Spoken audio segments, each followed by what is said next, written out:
You thought this story was about the son who left and came back. But that wasn't the real tension, because while one son was lost in a distant land, the other was standing right at home, and no one noticed what was happening inside him.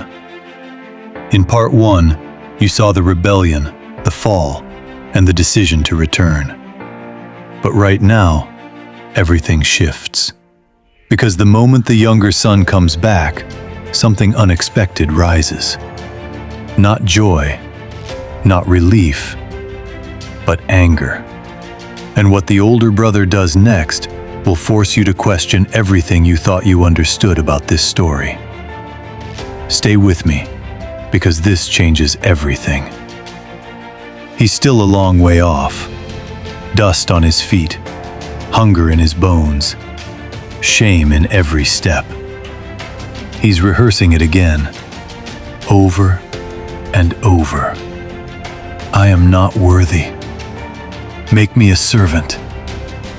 Because in his mind, that's the only way back.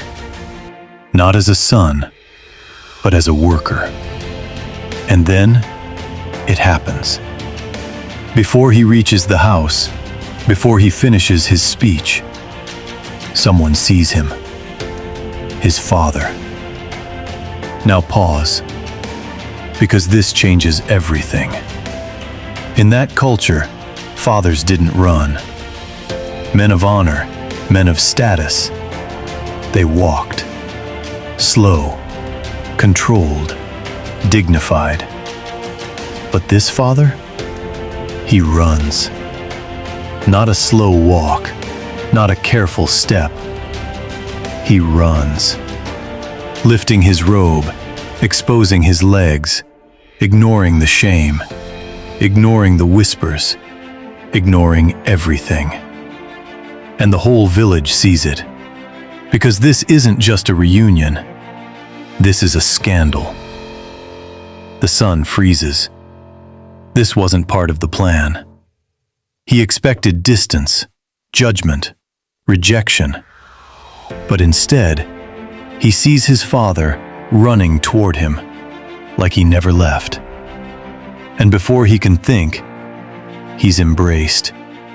Tightly, fully, without hesitation. The smell of pigs, the dirt, the failure, none of it stops the father. And the son finally speaks. Father, I have sinned against heaven and against you. I am not worthy. He tries to finish it. Make me like one of your servants. But the father cuts him off. He doesn't even let him finish. Why? Because servants don't get speeches like that. Sons do. And in that moment, the father makes a decision. Not based on what the son did, but based on who he is. My son. Not my servant. Not my mistake. My son. Then suddenly, everything moves fast. Quick! The servants rush in. Bring the best robe.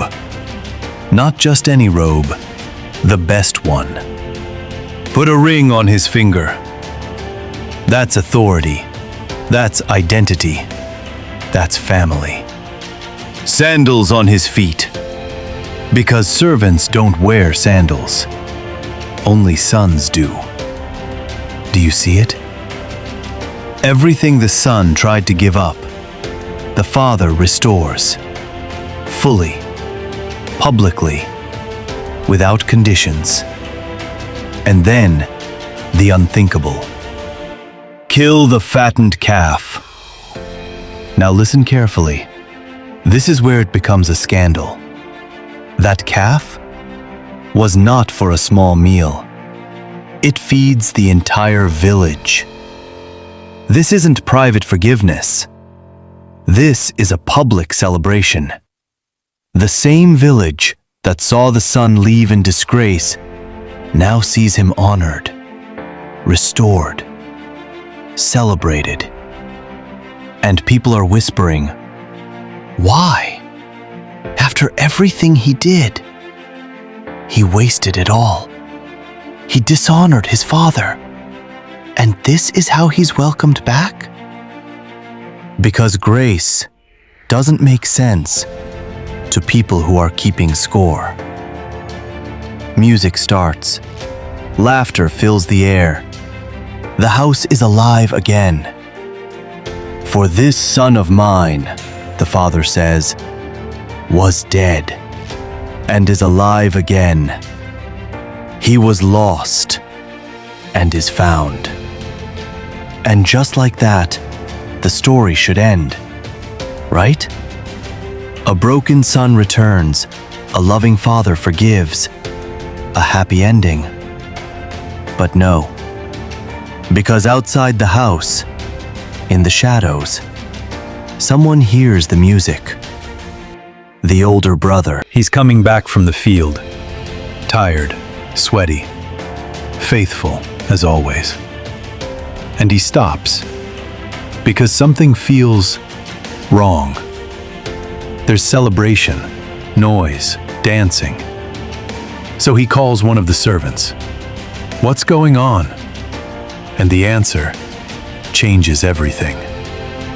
Your brother has come back. Pause. Let that sink in. Your brother, not the lost one, not the failure. Your brother. And your father, the servant continues, has killed the fattened calf because he has him back safe and sound. Silence. No excitement, no relief. Just something else. Something darker. Anger. Not small anger. Not quiet frustration. Burning, deep, explosive anger. And he refuses to go in. The party continues inside, but outside, a different story is unfolding. Because the son who never left is now the one standing far from the father. And in part 3, everything turns.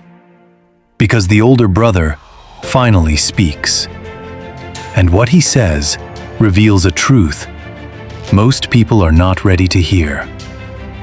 He followed every rule, did everything right, stayed loyal. So why does he feel like the outsider? And here's the real question. Was he ever truly a son? If this story made you see things differently, don't stop here. There's more waiting for you on this channel. Deeper stories, hidden truths, and moments that will stay with you long after the video ends. Watch the next story now. You don't want to miss what comes next. Make sure you subscribe, like this video, and share it with someone who needs to hear this. And I want to hear from you. Drop your thoughts in the comments below. Turn on the notification bell so you never miss a story like this again.